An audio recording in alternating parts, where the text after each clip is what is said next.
வண்டி புதுசாக வாங்கியாச்சுங்க. எங்கள் வீட்டுக்காரர் பார்த்தீங்கன்னா அவங்க சின்னதுலேருந்தே ரொம்ப கஷ்டப்பட்டவங்க. 6வது வரையும் தான் படிச்சிருக்காங்க. அவங்க அண்ணன் வந்து 8வது வரையும் படிச்சிருக்கிறாரு.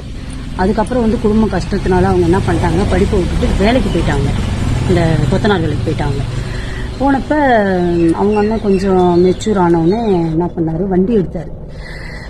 அந்த டிவிஎஸ் வண்டி எடுத்துகிட்டு போயிட்டு இருக்கும்போது இவர் எல்லாம் சைக்கிளில் போவார். எங்கள் வீட்டுக்காரர் சைக்கிளில் பழைய சோறு எடுத்துக்கிட்டு அவரும் பழைய சோறு எடுத்துகிட்டு இப்படி தான் வேலைக்கு போயிட்டு இருந்தாங்க.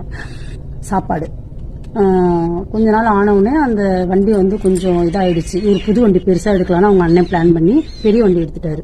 இந்த வண்டி என்ன பண்ணாரு, ரொம்ப நாள் இவர் ஓட்டின வண்டி தான், அந்த சின்ன வண்டி டிவிஎஸ் வண்டி தம்பிக்கிட்ட கொடுத்துட்டாரு.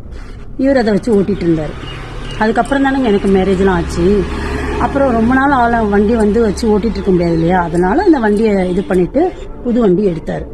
அந்த வண்டி எடுத்ததுலேருந்து ஒரே பிரச்சனை தாங்க.